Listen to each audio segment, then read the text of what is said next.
Hanya saja Rasulullah SAW diberikan kelebihan oleh Allah, yaitu informasi yang Allah turunkan, Allah berikan kepada Rasulullah SAW ini dilengkapi oleh Allah. Sebagaimana tentang Dajjal, Rasulullah mengatakan tidak ada seorang pun eh, Nabi atau Rasul kecuali telah memberikan peringatan umatnya kepada tentang Al-Masih Dajjal. Wa ana sa'ukhbirukum, eh, dan aku akan menyampaikan kepada kalian eh, sesuatu yang belum pernah disampaikan oleh Nabi dan Rasul sebelumnya, bahwa Dajjal demikian, demikian, demikian. Nah, itu rinciannya yang oleh Allah diberikan kepada Rasulullah SAW dan belum diturunkan atau belum disampaikan kepada para Nabi dan Rasul sebelumnya. Karena memang Dajjal munculnya adalah pada umat Rasulullah SAW. Nah, ini diantara rincian akidah yang disebutkan kepada Rasulullah SAW, ini adalah sempurna atau lengkap. Kemudian yang berikutnya, bahwa para nabi dan rasul semuanya mereka adalah memiliki sifat maksum. Memiliki sifat maksum. Apa itu maksum? Maksum bukan berarti tidak pernah melakukan kesalahan. Akan tetapi yang dimaksudkan dengan maksum adalah bahwa mereka setiap melakukan atau terjatuh ke dalam kesalahan, maka langsung ditegur oleh Allah Subhanahu wa Ta'ala. Langsung dapat teguran. Berbeda dengan manusia yang lainnya. Ketika melakukan perbuatan maksiat atau kesalahan, tidak langsung ditegur. Karena sudah tidak ada lagi Nabi dan Rasul di mana mereka mendapatkan wahyu. Mereka didatangi oleh malaikat Jibril alaihissalam yang memberitahukan, menginformasikan, dan menjadi perantara antara Allah dengan para Nabi dan Rasul tersebut. Berbeda dengan manusia yang lainnya. Maka para Nabi dan Rasul mereka langsung dapat teguran apabila terjatuh dalam kesalahan. Nah, ini bisa kita kembali membaca kisah Nabi Adam alaihissalam yang melakukan kesalahan, yaitu memakan buah khuldi, dan itu suatu kesalahan atau pelanggaran dari larangan Allah SWT. Itu maksiat. Tetapi oleh Allah langsung ditegur. Nah, ini langsung ditegur oleh Allah Subhanahu Wa Taala. Langsung pada saat itu juga. Demikian juga kisah Nabi Yunus alaihissalam. Nabi Yunus alaihissalam melakukan perbuatan yang belum diperintahkan oleh Allah, yaitu meninggalkan kaumnya. Setelah disebutkan bahwa Nabi Yunus telah berdakwah puluhan tahun kepada kaumnya, sebagaimana Nabi Nuh alaihissalam. Hanya saja Nabi Nuh alaihissalam bersabar hingga sampai hampir 1000 tahun, 950 tahun namanya. Lalu Nabi Nuh berdoa kepada Allah agar dihancurkan umatnya. Nabi Yunus alaihissalam setelah berdakwah sedemikian lama, tidak ada satupun yang mengikuti Nabi Yunus alaihissalam dakwah beliau. Maka beliau marah dan akhirnya meninggalkan kaumnya. Padahal belum diperintahkan oleh Allah Subhanahu wa Ta'ala. Hingga akhirnya Nabi Yunus langsung ditegur oleh Allah. Ketika Nabi Yunus meninggalkan kaumnya, akhirnya naik perahu yang akhirnya kelebihan muatan dan harus diundi untuk diturunkan sebagian ke dalam laut. Nah, di antaranya harus ada satu orang untuk mengurangi jumlah penumpang. Maka diundi sampai diulangi 3 kali. Yang keluar setiap kali diundi adalah Nabi Yunus. Akhirnya Nabi Yunus menyadari dialah yang harus masuk ke dalam lautan. Nabi Yunus pun akhirnya menceburkan dirinya ke dalam laut, dan kemudian oleh Allah diutuslah ikan paus, ikan nun, yang akhirnya menelan Nabi Yunus. Hingga Nabi Yunus pada saat itu, dan itulah teguran kepada Nabi Yunus, sadar bahwa ini adalah teguran Allah. Dan kemudian Nabi Yunus akhirnya berdoa kepada Allah dengan doa yang apabila dibaca oleh seorang mukmin, Allah akan mengabulkan doanya. Allah akan memberikan solusi terhadap permasalahannya. Yaitu la ilaha illa anta subhanaka inni kuntu minadh dhalimin. Maka ini dakwatu Nun kata Rasulullah. Itu doanya Nabi Nun. Lam yad'u biha rajulun muslimun. Tidaklah seorang muslim berdoa dengannya. Ini dalam sebuah permasalahan yang dia hadapi, kecuali Allah istajabalah. Melainkan Allah bakal mengabulkannya. Nah, ini adalah keistimewaan salah satu doa yang disebutkan dalam Al-Quran, yaitu dakwatu Nun, doanya Nabi Yunus alaihissalam. Nah, ini beberapa perkara yang menunjukkan bahwa para nabi dan rasul pun melakukan suatu kesalahan atau dosa, tetapi langsung ditegur oleh Allah Subhanahu wa Ta'ala. Nah, tidak menunggu lama, langsung ditegur oleh Allah Subhanahu wa Ta'ala. Seperti halnya tadi dua kisah Nabi Adam dan Nabi Yunus alaihissalam. Demikian juga Rasulullah SAW dalam beberapa perkara langsung ditegur oleh Allah SWT. Seperti halnya surat turunnya surat Abasa wa Tawalla. Itu teguran Allah SWT ketika Rasulullah bermuka masam dan berpaling dari Ibnu Maktub. Langsung ditegur oleh Allah dengan turunnya surat Abasa. Surat Abasa wa Tawalla. Kemudian beberapa peristiwa terjadi ketika Rasulullah memutuskan perkara ketika musyawarah tentang tawanan perang. Rasulullah mengambil pendapat Abu Bakar As-Siddiq radhiyallahu anhu dan meninggalkan pendapat Umar. Tetapi oleh Allah langsung diturunkan pada saat itu juga menurunkan firman Allah SWT yang membenarkan pendapat Umar bin Khattab. Maka Abu Bakar dan Rasulullah menangis setelah turun ayat tersebut. Datang Umar bin Khattab dan menanyakan, kenapa kalian berdua menangis? Nah, ini kabarkan kepadaku agar aku bisa menangis bersama kalian. Kalau enggak, maka aku akan menangis karena kalian berdua menangis. Subhanallah.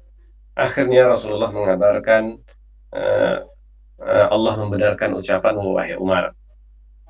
Nah, itu akhirnya Umar pun menangis karena terharu dan karena kebahagiaan bahwa ucapannya, pendapatnya ternyata justru itu yang dipilih oleh Allah SWT.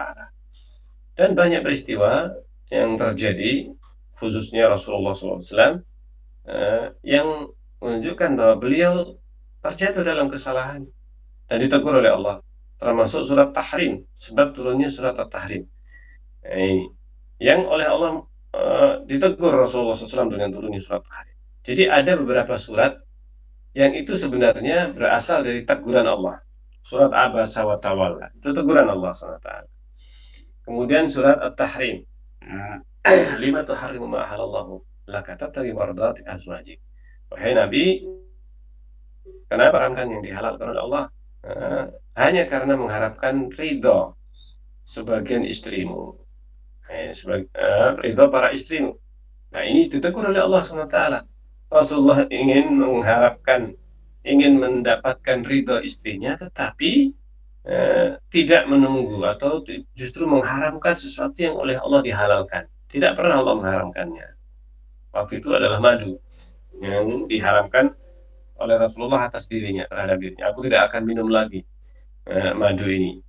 Nah, itu adalah pengharaman kepada dirinya Rasulullah SAW. Nah, ini. Kemudian yang berikutnya, bahwa para nabi dan rasul semuanya diutus oleh Allah dengan membawa akidah yang sama, tetapi syariatnya yang berbeda. Nah, tadi sudah disebutkan bahwa akidah mereka sama. Apa yang membedakan? Yang membedakan adalah syariatnya. Dan itu pun bukan seluruh syariat. Yang dibedakan itu adalah cabang-cabang syariat. Adapun prinsip-prinsip syariat, pokok-pokok syariat tidak ada perbedaan.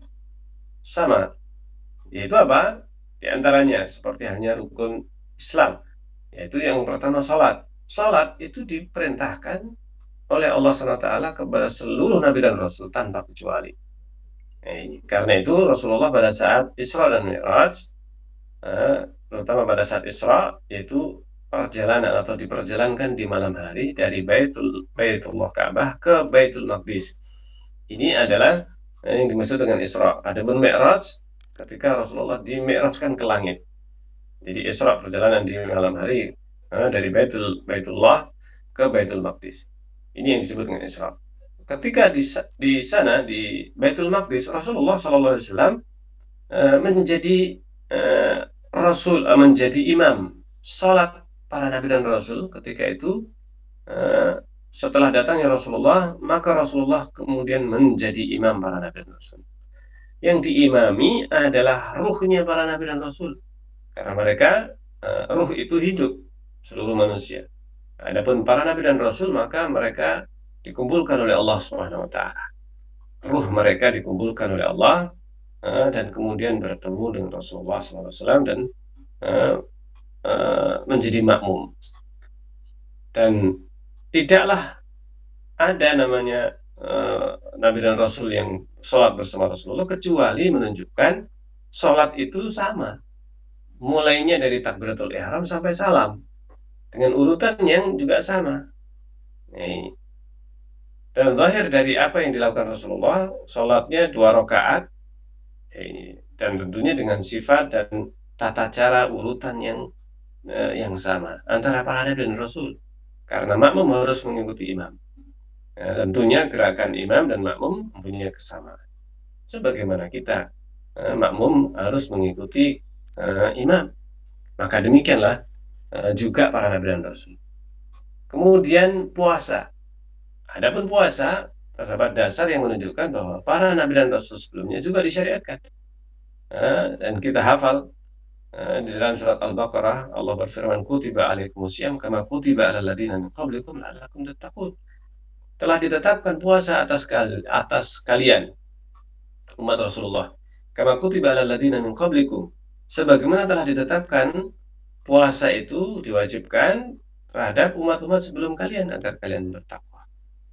Ini 2 contoh saja, 2 contoh di antara syariat yang sama persis di antara para nabi dan rasul. Hanya sebagian rincian cabang-cabang seperti halnya misalnya bacaan Rasulullah SAW di dalam sholat. Maka bisa jadi ini yang berbeda, ada sedikit tambahan di dalam di dalam syariat Rasulullah SAW.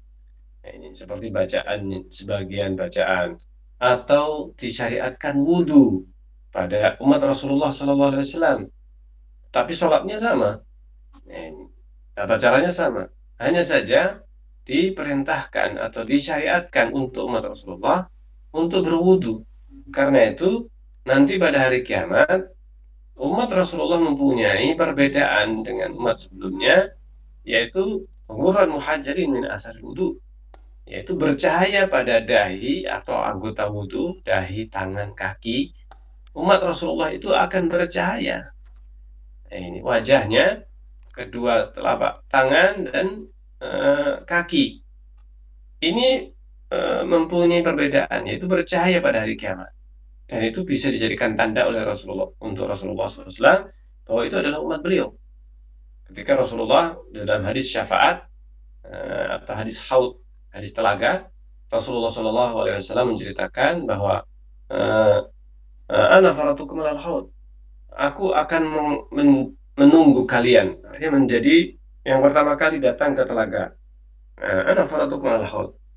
Dan sampai kemudian Rasulullah menyebutkan wasayuhtala juduni, dan akan ada sebagian dari kaumku atau dari manusia itu yang dihalangi dariku, dari telagaku.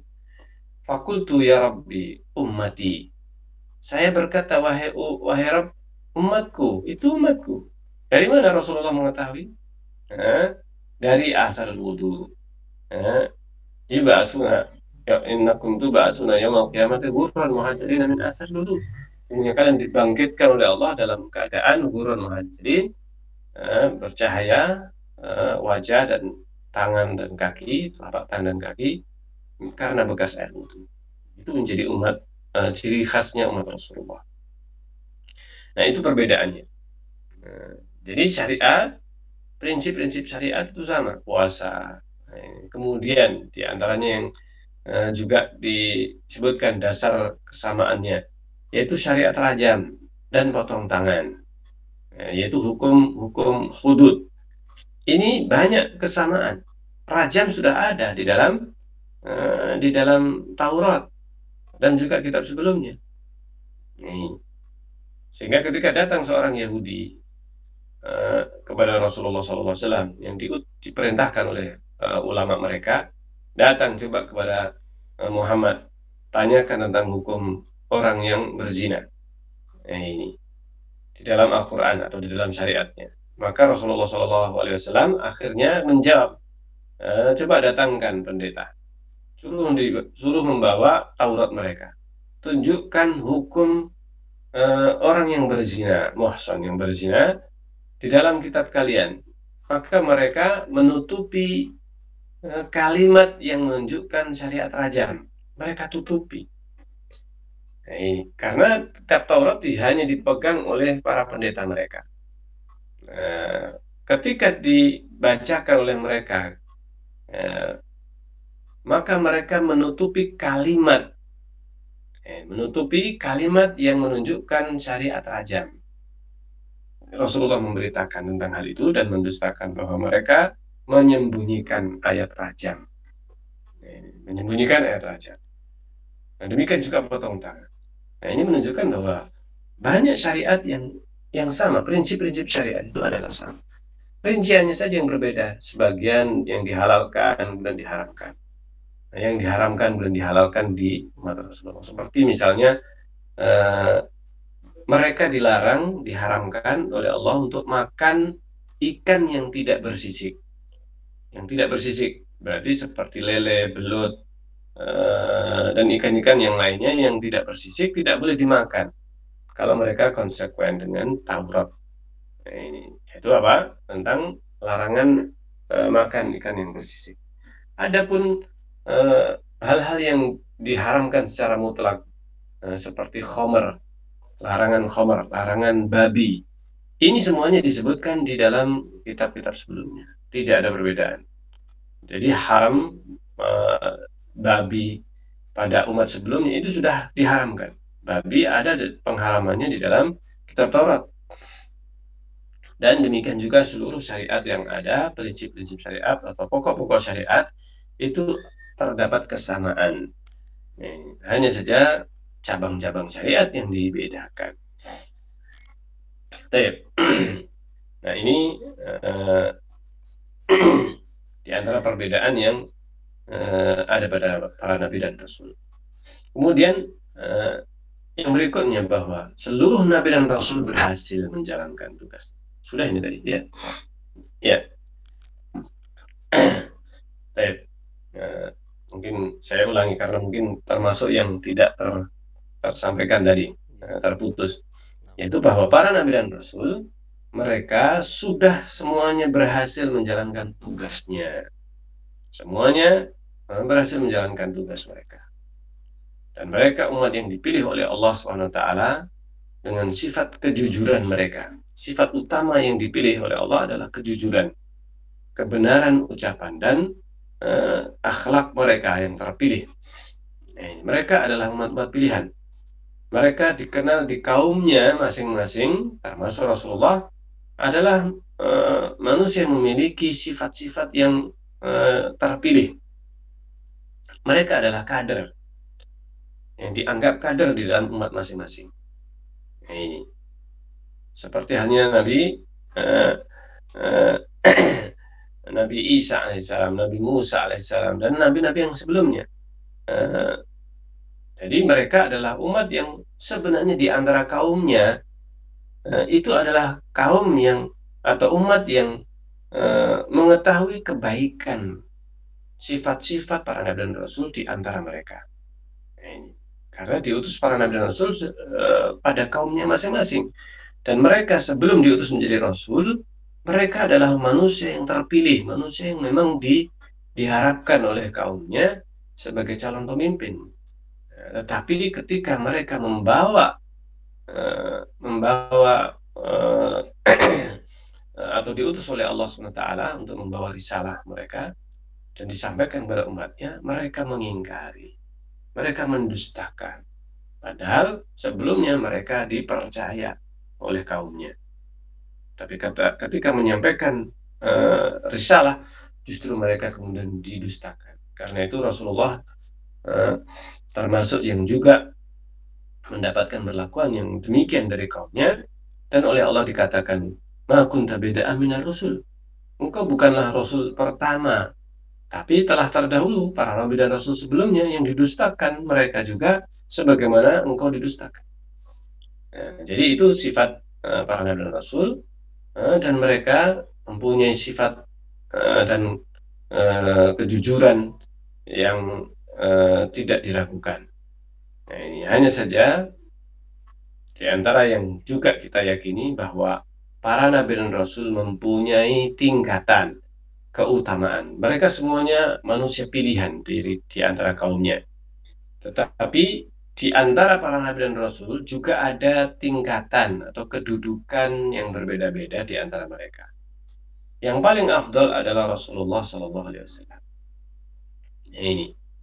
Dan berikutnya adalah ulul azmi. Setelah Rasulullah SAW, maka yang paling afdal adalah Nabi Ibrahim alaihissalam, Khalilullah, kekasih Allah. Karena di antara para nabi dan rasul, antara manusia, hanya ada dua rasul yang dijadikan oleh Allah sebagai kekasih.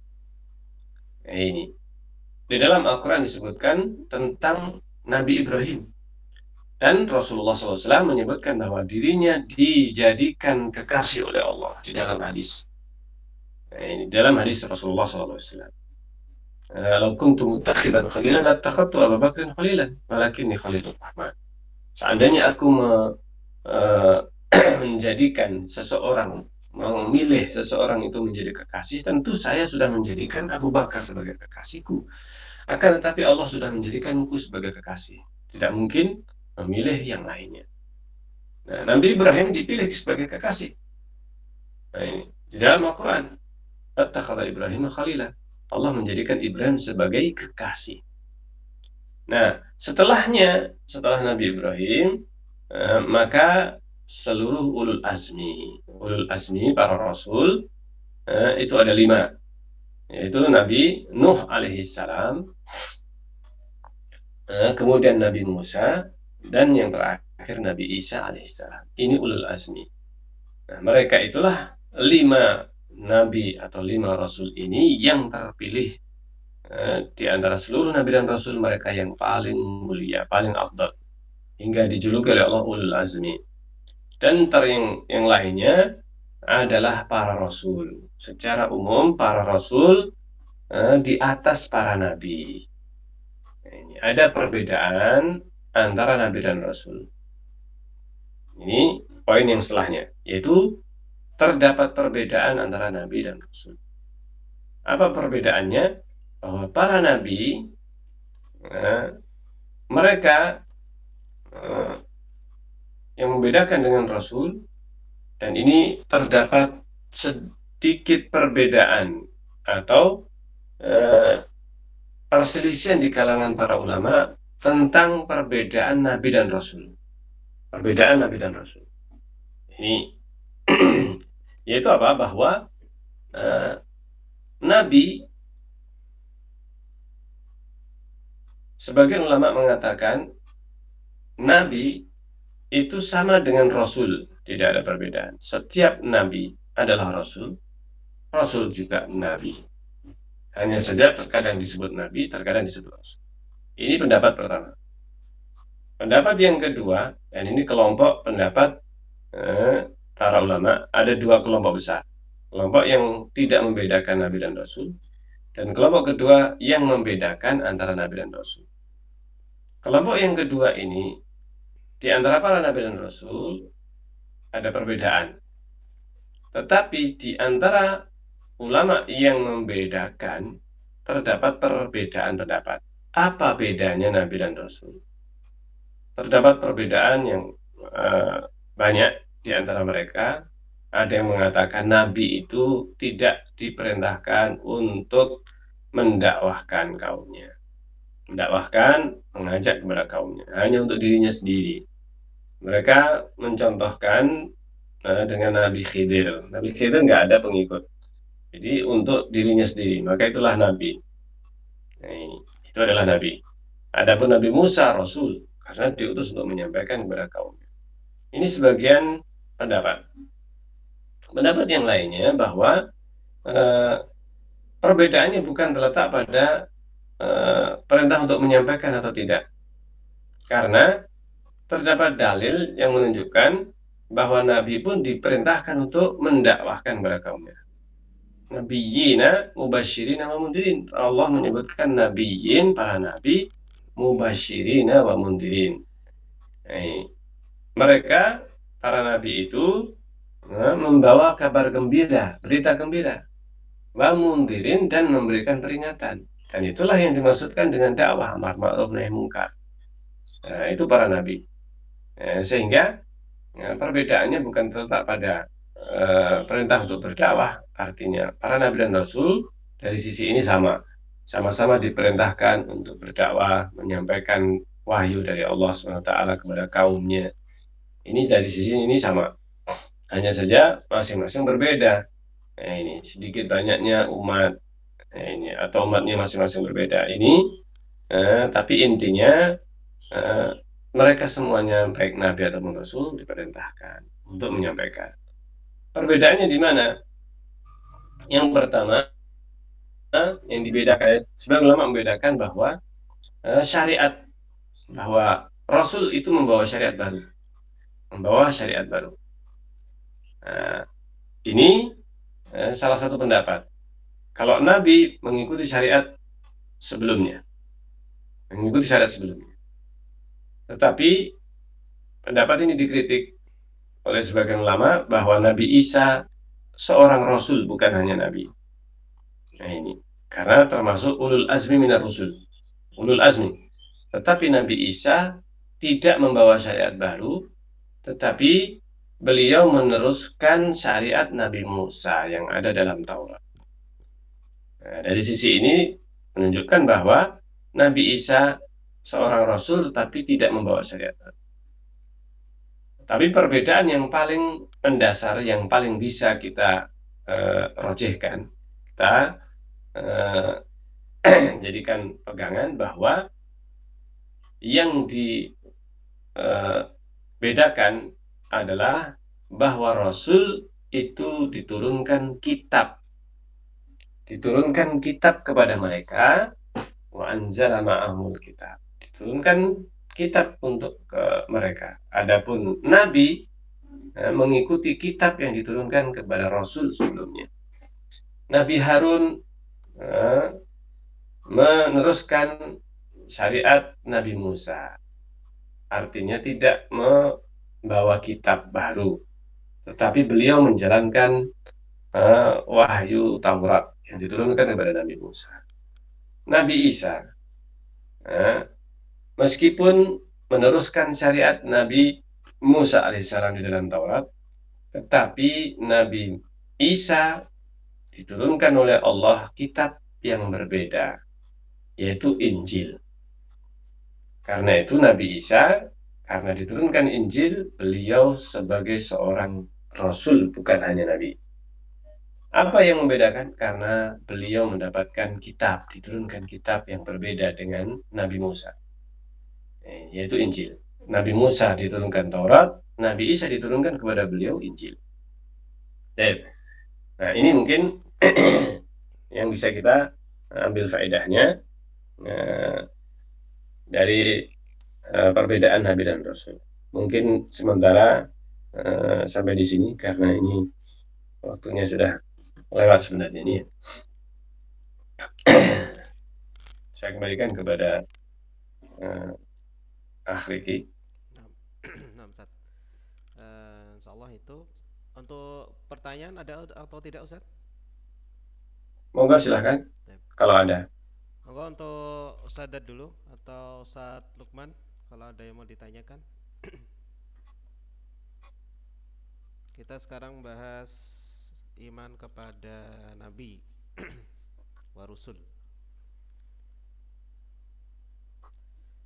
Nah, mungkin saya dulu Ustaz, ini tentang korin Ustaz. Nah, ketika saya mengajar ini ke anak-anak dengan polosnya anak-anak kan kita jelaskan bahwa terkait maksum ini Ustaz, bahwa kita Ya, semuanya ada korin gitu kan. Nah, dalam hadis ya. sahih Nabi Muhammad pun ada korin tapi korinnya dijadikan Islam. Nah, ada pertanyaan nyeletuk. Nah, kalau nabi-nabi yang lain bagaimana Ustaz? Iya. Bagaimana? Baik. Jadi eh, untuk menjawabnya, yang pertama adalah tentang korin, bahwa setiap manusia ada korinnya tanpa kecuali, termasuk Rasulullah SAW. Maka demikian pula korinnya para nabi dan rasul, mereka juga mempunyai korin, karena setiap manusia tanpa kecuali mesti ada korin. Sejak mereka lahir sudah ada korinnya. Ini jawaban yang pertama. Tetapi apakah mereka eh, masuk Islam? Nah, ini yang perlu didudukkan tentang makna aslam. Karena makna aslam ini ada perbedaan pendapat di kalangan para ulama cara membacanya. Walakinni aslamu atau walakinnahu aslama. Ya, ini ada dua riwayat tentang hal ini dan perbedaan makna. Nah, yaitu apa? Yang pertama walakinni aslamu. Kalau walakinni aslamu atau walakin aslam pakai di dhammah aslamunya, berarti maksudnya tetapi saya selamat. Ini makna yang pertama. Walakinni aslamu. Tetapi saya selamat, maksudnya selamat dari godaan korin. Selamat dari eh, godaan ataukah was-was dari korin tersebut, bisikan korin. Ini pendapat yang pertama. Pendapat yang kedua, walakinnahu aslama. Tetapi mereka atau korin saya itu dia masuk Islam atau berserah diri, menyerah. Kata menyerah di sini bisa berarti masuk Islam atau bisa berarti menyerah, artinya tidak mampu untuk menggoda Nabi Muhammad SAW. Ya, tidak mampu menggoda. Nah, dari sisi ini ketika disebutkan walakinnahu aslam, kan tapi dia masuk Islam, maka ini hanya informasi untuk atau khusus untuk korinnya Rasulullah SAW. Seandainya yang dimaksudkan adalah masuk Islam. Walakinnahu aslam falam ya'murni illa khair. Yang dalil pendapat kedua ini adalah riwayat yang setelahnya, yaitu apa? Bahwa korinnya Rasulullah tidak memerintahkan kecuali kebaikan. Tidak memerintahkan Rasulullah kecuali kebaikan. Ini menunjukkan bahwa korinnya Rasulullah itu masuk Islam karena tidak memerintahkan kecuali yang baik. Nah, ini pendapat yang kedua. Tetapi bagaimana dengan para nabi dan rasul yang lainnya? Kita tidak perlu untuk mengorek ataukah menelusuri, karena memang tidak ada informasi tentang para nabi dan rasul yang lainnya. Nah, ini para nabi dan rasul yang lainnya. Jadi kita serahkan kepada Allah SWT. Nah, ini apakah masuk Islam atau tidak, maka wallahu a'lam. Nah, ini maka tidak diberitakan tentang para nabi dan rasul yang lainnya, atau maskutun anhu, didiamkan, atau kita bisa menjawabnya, oh tidak ada keterangan, tidak ada berita tentang hal itu. Yang penting adalah Rasulullah Shallallahu Alaihi Wasallam. Karena memang untuk anak-anak terkadang kita perlu untuk menjelaskan salah satu kaidahnya atau pokok-pokoknya. Pokoknya kalau ada informasi kita terima, kita benarkan, kita yakini. Jika tidak ada berita dari Rasulullah, maka kita tidak perlu untuk menanyakan atau mengorek lebih lanjut. Ya, ini. Jadi ini yang mungkin perlu diajarkan kepada anak-anak. Nah, ini adalah salah satu di antara prinsip akidah, yaitu bahwa kita hanya cukup dengan apa yang ada informasinya. Ada informasinya. Maka apa? Bisa dijawab demikian. Ya, tidak ada berita tentang hal itu, atau Allah tidak memberitakan, atau Rasulullah tidak memberitakan tentang para nabi dan rasul yang lainnya, hanya menceritakan tentang dirinya saja. Nah, itu mungkin salah satu antisipasi menjawab pertanyaan yang mungkin banyak muncul dari anak-anak. Kalau ada mungkin kita nggak bisa menjawab, maka kita jadikan jawabannya itu tertunda. Ya, nanti jawabannya misalnya. Seperti itu. Kalau kita khawatir salah untuk menjawab atau ragu, maka kita tunda jawaban itu. Nah, ini, kalau seandainya ada jawabannya, alhamdulillah disampaikan dalam pertemuan yang berikutnya. Itu mungkin antisipasi kalau seandainya ada pertanyaan yang nyelotok, namanya anak-anak pengen tahunya besar, ya kan? Bahkan mungkin juga mungkin nggak terbersit atau nggak mengira ada pertanyaan seperti itu. Dan kita juga nggak tahu jawabannya terkadang. Tetapi kalau kita itu ingin mengetahui jawabannya karena kita ragu kalau menjawab langsung, maka bisa kita sampaikan kepada anak-anak. Ini jawabannya nanti. Atau misalnya, sebagaimana tadi disebutkan, bahwa Rasulullah hanya menyampaikan berita tentang dirinya, tidak menyampaikan tentang para nabi yang sebelumnya. Jadi kita tidak perlu untuk menanyakan, wallahu a'lam. Jadi kita sering banyak mengajarkan kepada anak-anak kecil pun juga jawaban wallahu a'lam ini perlu untuk diajarkan kepada mereka. Allah yang lebih tahu. Nah, gitu. Mungkin demikian, Ustaz. Nah, Fadal, Ya. untuk Sadat atau Ustadz, barangkali Ustadz Lukman ada yang mau ditanyakan. Biasanya kita ketika berinteraksi dengan anak-anak ada pertanyaan-pertanyaan yang unik, monggo silakan. Ya.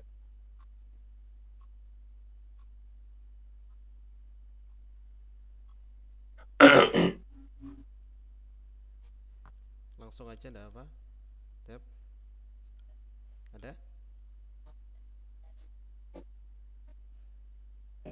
Halo Seth, Ya, siang. Fadal Ustadz. Waalaikumsalam warahmatullahi Seth, kalau mau nanya, karena bapak kita membuat anak itu eh, gimana ya? Anak itu yang kita sudah kita beritahu ini begini tidak boleh, tapi mereka tetap merasakan dan apa namanya masuk ke hati, betul yang masuk itu ke hati mereka.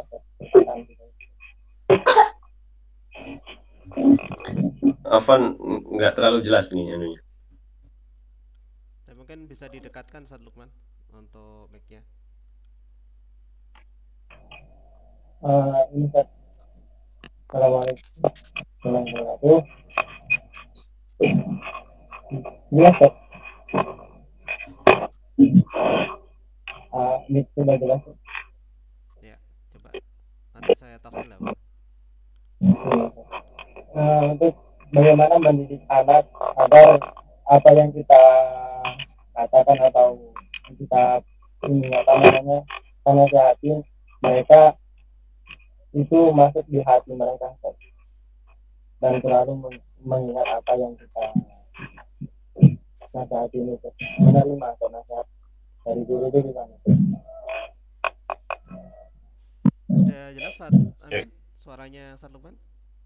Ya, mungkin intinya sudah menangkap, meskipun secara rinci mungkin nggak terlalu jelas, tetapi intinya bagaimana kita ini cara menyampaikan kepada anak-anak agar mereka itu bisa yang kita sampaikan masuk ke dalam hati mereka. Nah, Ustadz. Ini semuanya terkait dengan salah satu kaidah yang disebutkan oleh para ulama, bahwa apabila sesuatu itu keluar dari hati, maka akan sampai kepada hati. Ini kaidahnya. Sesuatu yang kita yakini, kita ucapkan, jika itu berasal dari dalam hati kita, maka itu akan bisa sampai kepada hati mereka. Nah, jadi yang perlu kita perbaiki adalah diri kita, kejujuran kita, dan kesesuaian ucapan kita dengan apa yang ada dalam hati kita. Sehingga ketika nasihat atau ucapan kita itu kita ucapkan dari dalam hati, dari apa yang kita yakini, dan betul-betul ikhlas atau murni dari dalam hati kita, tidak ada pamrih, tidak ada tendensi, maka insya Allah itu akan sampai ke dalam hati, meskipun itu anak-anak. Dan sebenarnya anak-anak itu adalah masa atau usia yang sangat mudah untuk kita tanamkan ke dalam diri mereka. Yang penting adalah mulai dari diri kita, perbaiki diri kita, karena apa yang kita sampaikan kepada anak-anak, jika itu berasal dari hati kita, itu insya Allah akan menancap ke dalam hati mereka juga.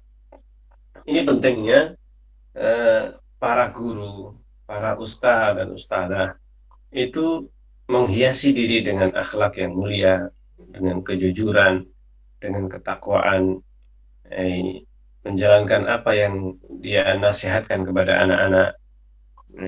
Ketika itu terucap dari dalam hati, itu akan terasa berbeda dengan ucapan yang hanya keluar dari lisan saja, tetapi tidak dari dalam hati.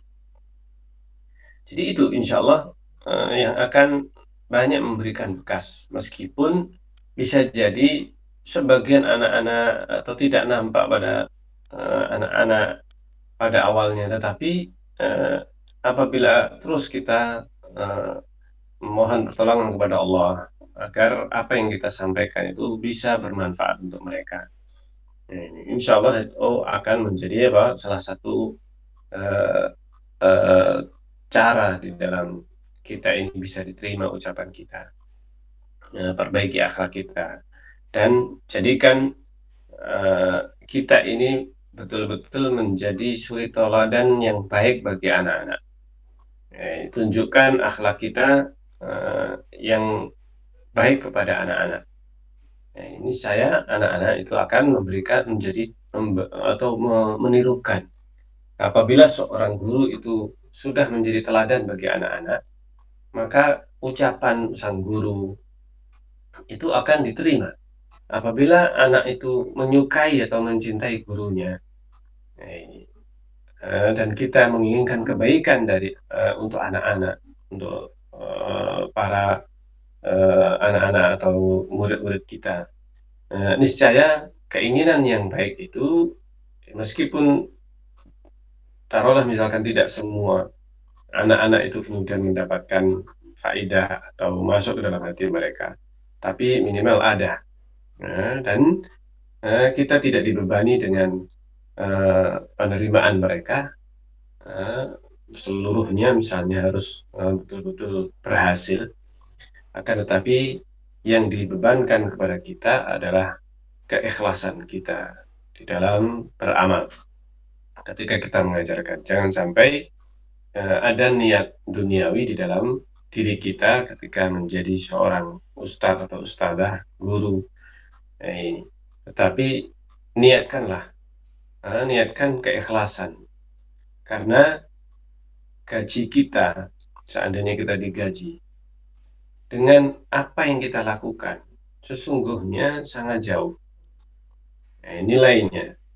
Apabila kita mengharapkan hanya gaji saja, bisa jadi gaji guru TK apalagi, ini SD, ini sebenarnya tidaklah sebanding dengan perjuangan seorang guru dalam menyampaikan waktu yang diberikan untuk mereka anak-anak. Ini sebenarnya sangat jauh. Ini seharusnya seandainya seorang itu menjadi guru, itu gajinya lebih besar daripada seorang yang bekerja di perusahaan. Tetapi Demikianlah kenyataannya. Kalau kita niatnya itu mencari gaji, itu mencari gaji, dan kemudian kita membandingkan dengan bisnis, seandainya kita ini berbisnis, maka bisa jadi kita ini kalau berbisnis, kita sudah tinggalkan ngajar, itu kita bisa mendapatkan gaji ataukah penghasilan yang lebih besar. Kalau kita berpikir duniawi, maka kita akan meninggalkan guru sebagai guru. Kita memilih bisnis yang lainnya. Tetapi kalau kita niatkan karena Allah, ikhlas karena Allah, insya Allah Allah akan mengganti dengan yang lebih baik. Artinya gaji mungkin yang tidak seberapa besarnya sebagai seorang guru, itu lebih kita harapkan keikhlasan kita ketika kita mendidik anak-anak. Anak-anak nanti ketika besar mereka mendapatkan faedah dari ilmu yang kita sampaikan kepada mereka. Mereka mengamalkan ilmu yang kita ajarkan, niscaya kita akan mendapatkan ganjaran terus. Karena ini adalah awal atau permulaan. Kalau anak-anak terdidik sejak kecil, sejak TK, sejak SD, usia SD, kita sudah mengajarkan kepada mereka dan mereka mendapatkan hal itu dari kita. Karena hafalan anak-anak, ingatan anak-anak ketika mereka diajari di usia TK, di usia SD, itu bekasnya berbeda dengan ketika mereka diajari pada saat mereka sudah besar. Maka bisa jadi apa yang mereka amalkan di kemudian hari itu adalah karena ajaran kita. Karena apa yang kita ajarkan kepada mereka membekas dalam diri mereka sampai mereka tua, sampai mereka meninggal. Dan kita mendapatkan ganjarannya di sisi Allah SWT. Itulah yang kita harapkan.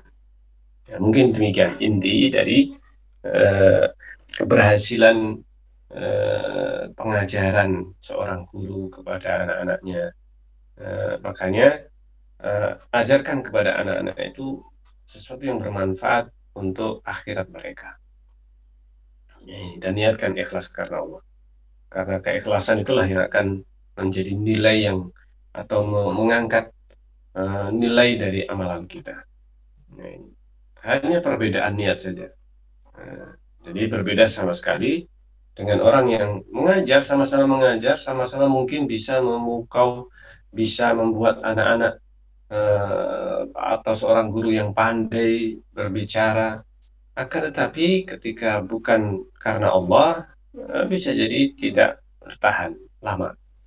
Tapi jika dia melakukan karena Allah, niscaya dia akan bertahan meskipun baru nampak hasilnya pada anak tersebut ketika mereka sudah mulai besar. Teringat dengan apa yang kita sampaikan. Allah Ta'ala alam bisa. Demikian insyaallah. Mungkin bisa menjawab. Ya. Alhamdulillah. Ada lagi mungkin di antara sahadat? Untuk Ustaz Daluki mungkin sebentar lagi nggih. Eman nanti kalau ada mungkin satu lagi lah kalau ada pertanyaan monggo.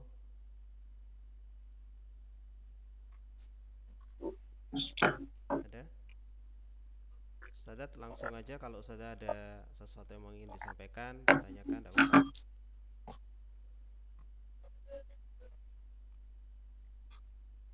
Alas, Deda. Alafu Ustadz, ini sekaligus kita mohon izin kalau misalkan pekan depan Ustadz kita jadikan pengajian umum sehingga nanti wali santri juga dapat faedah, bagaimana Ustadz? Monggo. Alhamdulillah. Nanti kita bikin fire-nya aja Ustadz, kita izin. Iya. Iya. Kelas jazakumullah khairan atas kesediaan Ustadz Abdul Amin, dan alhamdulillah nasihatnya ini yang kita butuhkan Ustadz, yang keikhlasan kita sebagai guru untuk mengajar anak-anak, dan ada pahala yang luar biasa di balik ini semua. Yeah. Mungkin begitu. Kita mohon maaf kalau misalkan sedikit mengganggu Ustadz dengan telepon. Insya Allah nanti pekan depan kita rutinkan setiap pekan kalau Ustadz berkenan. Mungkin awal Ya, kita gimit dulu. Nanti kalau misalkan insya offline aja nanti insya Allah. lanjut. Baik. Barakallahu fiik. Jazakumullah khairan Ustadz. Ya, Kita tutup. Subhanakallahumma bihamdika asyhadu an la ilaha illa anta astaghfiruka wa atubu ilaik. Tafadhal Ustadz. baik. Assalamualaikum warahmatullahi wabarakatuh.